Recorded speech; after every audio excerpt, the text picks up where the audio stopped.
ஒரு அழகான காலையில் அர்ஜுன் என்ற சிறுவன் ஒரு பழமையான மந்திரக்காட்டுக்குள் நுழைந்தான். அந்த காடு மிகவும் அழகாக இருந்தது. உயரமான மரங்கள், வண்ணமயமான மலர்கள், இனிமையாக பாடும் பறவைகள், பறந்து விளையாடும் வண்ணத்து பூச்சிகள். எங்கு பார்த்தாலும் ஒரு மாய உலகம் போலவே காட்சியளித்தது. சிறிது தூரம் சென்றபோது நீல நிறத்தில் ஒளிரும் விசித்திரமான காளான்களை அவன் கவனித்தான். ஆர்வத்துடன் அவன் அவற்றின் அருகில் சென்றான். அந்த நொடியில் ஆயிரக்கணக்கான ஒளித்துகள்கள் காற்றில் மிதக்கத் தொடங்கின. முழு காடும் மந்திர ஒளியில் மின்னியது. அர்ஜுன் ஆச்சரியத்துடன் சுற்றிலும் பார்த்தான். அப்போது மண்ணில் மிகச்சிறிய ஒளிரும் காலடி தடங்கள் தோன்றின. அந்த காலடிகள் யாருடையது என்று அறிய ஆர்வமடைந்த அர்ஜுன் அவற்றை பின்தொடர ஆரம்பித்தான். அதே நேரத்தில் ஒரு மிகச்சிறிய கல் அவன் காலருகே வந்து விழுந்தது. அந்த கல்லை எடுத்து பார்த்தபோது அதில் ஒரு சிறிய அம்புக்குறி வரையப்பட்டிருந்தது. அந்த அம்பு ஒரு மிகப்பெரிய பழமையான மரத்தை நோக்கி காட்டியது. எந்த தயக்கமும் இல்லாமல் அர்ஜுன் அந்த மரத்தை நோக்கி மெதுவாக நடக்க தொடங்கினான். அந்த பழமையான மரத்தின் அருகே சென்ற அர்ஜுன் அதன் வேர்களுக்கு நடுவே இருந்த சிறிய ஓட்டையை மெதுவாக எட்டி பார்த்தான். அவன் பார்த்த காட்சி அவனை ஆச்சரியத்தில் உறைய வைத்தது. அங்கே ஒரு சிறிய உலகம் இருந்தது. கையளவு அளவிலான அழகான வீடுகள், வண்ணமயமான மலர் தோட்டங்கள், ஒளிரும் காளான்கள், சிறிய பாலங்கள், மினுமினுக்கும் விளக்குகள். அந்த கிராமம் முழுவதும் உயிரோட்டமாக இருந்தது.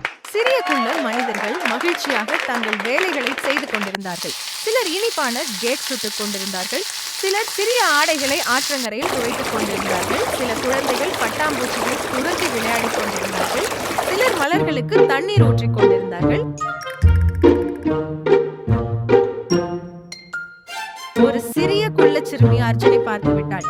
அவள் ஆச்சரியமாக நின்று, அனைவரும் பாருங்கள், ஒரு மனிதன் வந்திருக்கிறான் என்று சத்தமாக கூவினாள். அந்த நொடியில் முழு கிராமமும் தங்கள் வேலைகளை நிறுத்தி ஒரே நேரத்தில் அர்ஜுனை நோக்கி திரும்பி பார்த்தது. அப்போது அந்த கிராமத்தின் புத்திசாலி தலைவன் மெதுவாக முன்னே வந்தார். அவர் அர்ஜுனை கவனமாக பார்த்தார். அர்ஜுனின் முகத்தில் இருந்த அன்பான புன்னகையை பார்த்ததும் அவர் பயப்பட வேண்டியதில்லை என்று உணர்ந்தார். அவர் மெதுவாக தனது கையை உயர்த்தி அர்ஜுனை அன்புடன் வரவேற்றார். அதை பார்த்த மற்ற குள்ள மனிதர்களும் தங்களின் பயத்தை மறந்து மெதுவாக அர்ஜுனை நோக்கி சிரிக்க தொடங்கினர். அர்ஜுனும் மகிழ்ச்சியுடன் கையை அசைத்து அவர்களின் நட்பை ஏற்றுக்கொண்டான். மந்திரவாதியின் மாய சக்தியால் அர்ஜுனும் குட்டி மனிதர்களைப் போலவே சிறியவனாக மாறினான். குட்டி மனிதர்கள் அனைவரும் மகிழ்ச்சியுடன் அர்ஜுனை தங்கள் கிராமத்திற்குள் அழைத்துச் சென்றனர். காளான் வடிவிலான அழகிய வீடுகள், மலர்களால் அலங்கரிக்கப்பட்ட தெருக்கள், ஒளிரும் விளக்குகள் எல்லாமே அர்ஜுனுக்கு ஒரு கனவு உலகம் போல தோன்றியது.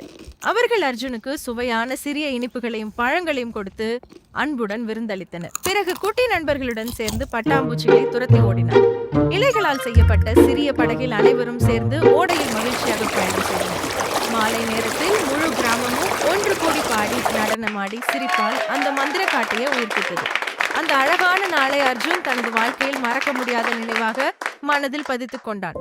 ஆனால் அவன் மீண்டும் தனது இயல்பான உலகத்திற்கு திரும்ப வேண்டிய நேரம் வந்துவிட்டது.